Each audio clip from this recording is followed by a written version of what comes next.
All right, let's get right into it. We're going to unpack a really fascinating and I think challenging theological argument from Mark Mountjoy. The piece is called And Now the Moment of Truth.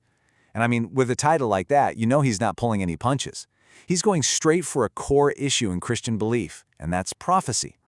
So the author starts with an idea that, honestly, we all get.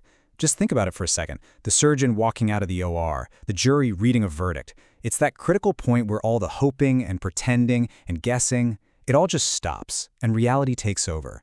That's what Mountjoy calls the moment of truth. And this is where he really pivots.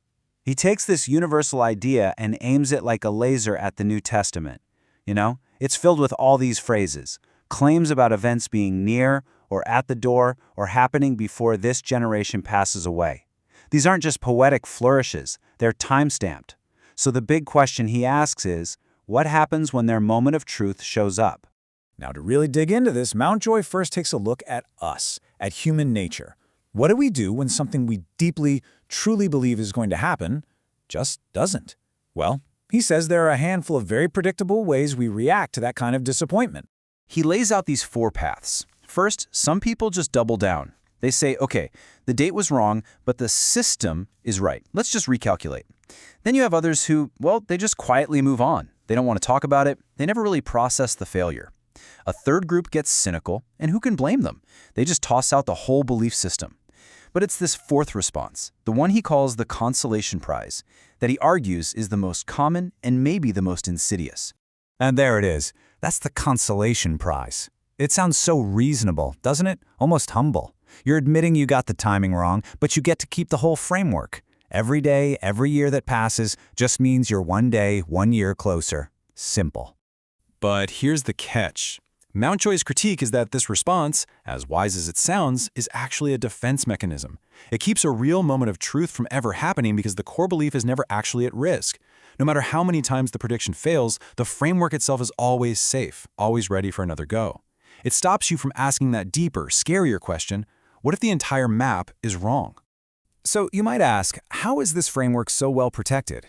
Well, the author gives us another really powerful metaphor, a fence.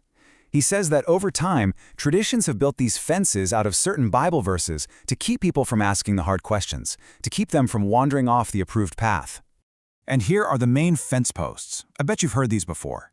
You start asking about timing, and someone hits you with Matthew 24:36. No one knows the day or hour, which basically means stop asking. You suggest a prophecy might have already happened, and boom, they bring up 2 Timothy, which warns against people who said the resurrection was already past. You question the long delay, and out comes 2 Peter. A day is like 1,000 years, to stretch the timeline indefinitely. Their conversation enders. Okay, but this is where the whole argument takes a sharp turn. Mountjoy says, yeah, it's a strong fence, it's worked for generations, but he wants us to stop focusing on where the fence is and start looking at what it's actually made of.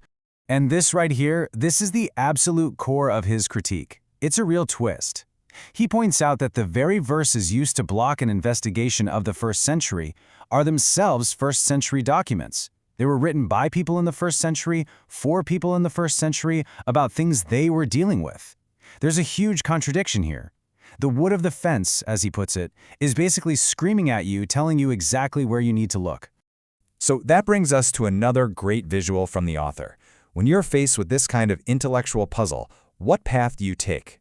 Mountjoy describes 5 different shapes that our journeys can take. Okay, so first you've got the V path and the Y path. The V is a quick, sharp break. You just switch to another available system. The Y path is more of a slow drift, a gradual move to a different preset option. But here's the thing, Mountjoy sees them as basically the same. They're just binary choices, A or B, that never actually dig down and question the foundation that both A and B are built on. It's like rearranging the furniture, but you're still in the same room. Then we have the other 3. The U path, that's the journey back. You retrace your steps to figure out what you assumed was true from the very beginning. It's hard work, but it leads to what he calls earned understanding. Then there's the L path. That's a sudden, sharp turn into a totally new way of thinking, usually because of some question you just can't shake.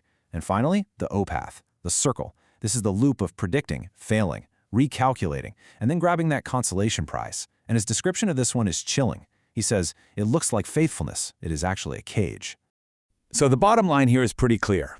In Mountjoy's view, it's only the UNL paths that represent real forward movement. They're the only two shapes that break you out of that limited menu of choices and let you actually re-examine the whole thing from the ground up. Which brings us to his conclusion. After all this, tearing down the fences, critiquing the circular journeys, what does he actually want us to do? Well, it's important to know that he's not just swapping out one rigid system for another. Instead, he frames it as an invitation to try a whole new approach. And that invitation is incredibly simple, at least on the surface. It's this: read the New Testament in its own world. Not our 21st century world, not the world of medieval tradition, but the specific historical world it came from, the world of first century Judea, a period historians call the Late Second Jewish Commonwealth.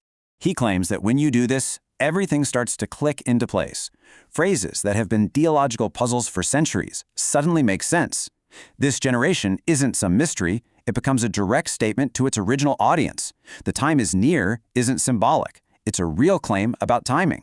And all these prophecies that never seem to happen in our future might, just might, be pointing to massive, world-changing events in their past, like the destruction of Jerusalem and the Temple in AD 70. And the key here, and it's a big one, is that Mountjoy isn't saying he invented some brand new radical theory.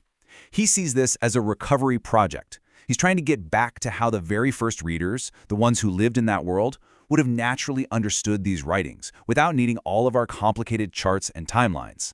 So we end right where the author begins, with two really simple but profound questions. First, what does it say? That's a question about the text itself in its own context. And then the second, maybe more uncomfortable question, what is it telling us? And that's a question for us, about our traditions, our assumptions, and how we choose to respond when we finally face our own moment of truth. And that's something worth thinking about.